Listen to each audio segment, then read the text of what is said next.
Assalamualaikum warahmatullahi wabarakatuh. Kembali lagi dengan channel Bingkai Islam. Hari ini kita akan bahas tentang seorang mualaf Bosmas Pion. Hidayah Islam merupakan hal yang tidak mudah datangnya. Butuh ketetapan hati dan tekad kuat untuk menjemput kebenaran dari Allah SWT. Seperti yang dialami oleh Herman Halim, bos Bank Mas Pion yang memutuskan memeluk agama Islam atau menjadi mualaf. Herman Halim butuh waktu yang cukup lama untuk memantapkan hati pada agama barunya tersebut. Hatinya mulai mengenal Islam setelah melihat keajaiban pada putra bungsunya yang bernama Andrew. Setelah Herman Halim bercerai dengan istrinya, sang anak tinggal di Australia bersama ibunya. Herman Halim yang saat itu menjabat sebagai bos Bank Mas Pion tinggal di Jawa Timur. Meski terpisah dengan sang anak, namun pria kelahiran Surabaya tahun 1953 ini acap kali berkomunikasi dengan Andrew melalui telepon. Komunikasi antara bapak dan anak tersebut cukup intens hingga Herman Halim dapat memantau perkembangan putranya di Australia. Dalam setahun, Herman Halim hanya beberapa kali bisa bertemu dengan Andrew ketika ia pergi ke Australia. Namun pada suatu saat Herman Halim mengaku cukup mengkhawatirkan kondisi putranya. Sebab sang putra bercerita sering terlibat tawuran, hingga mabuk-mabukan. Terlebih usia Andrew belum genap usia 15 tahun. Saya merasa khawatir dengan sikap anak saya yang umurnya masih kurang dari 15 tahun namun sudah super nakal seperti itu. Tapi saya juga bingung karena tidak punya pegangan sama sekali, kata Herman Halim waktu itu. Herman Halim tahu betul bagaimana karakter anaknya yang sulit diberitahu. Herman Halim semakin pesimis ketika Andrew mengatakan tidak mau lanjut pendidikan SMA, apalagi kuliah. Untuk beberapa waktu Herman Halim putus asa, tidak tahu harus berbuat apa.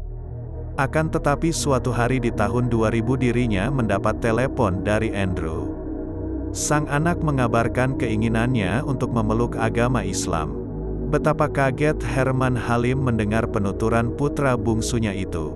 Seolah tidak percaya, bos Bank Mas Pion itu bertanya kembali, "Apakah kamu yakin untuk menjadi seorang muslim?"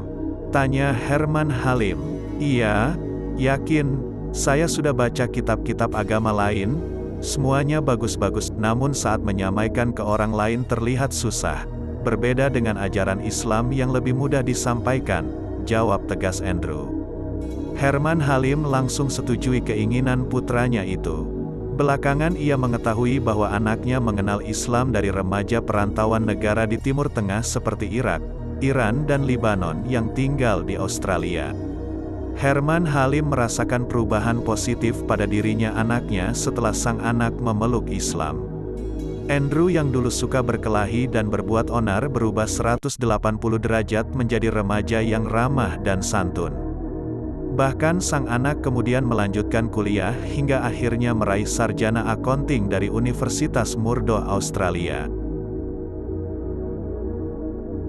Perubahan positif pada sang anak membuat Herman Halim juga penasaran terhadap agama Islam.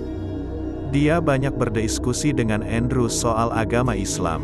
"Tadinya bertahun-tahun keyakinan saya tidak jelas, kadang menjadi pemeluk Buddha, kadang Nasrani, kadang Hindu, hingga kemudian saya belajar Islam dan menemukan kesejukan di sana," kata Herman Halim.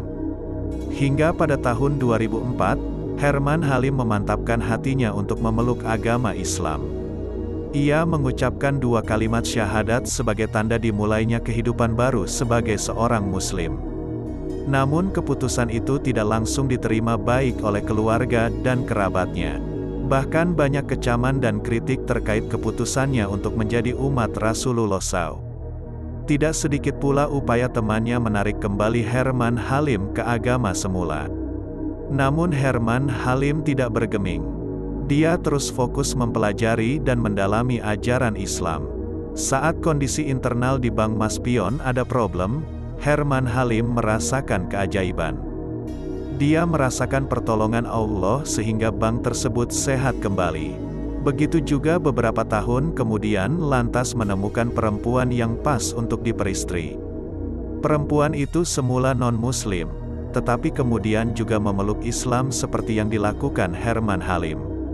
Maka bos Bang Maspion mempersunting perempuan itu menjadi istrinya. Hari-hari selanjutnya dijalani Herman Halim dengan keindahan dan ketenangan hati. Baginya, Islam merupakan agama yang tidak membeda-bedakan status hambanya. Herman Halim pun merasakan kesejukan ketika melaksanakan salat di masjid. Ini yang paling terasa kalau masuk masjid, rasanya sejuk banget karena kita yang beda rezeki, beda profesi, bisa sejajar.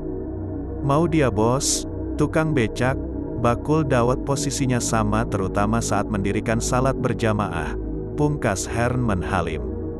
Terima kasih sudah mendengar ulasannya, jangan lupa sukai video ini dan subscribe, dan bagikan video ini semoga bermanfaat.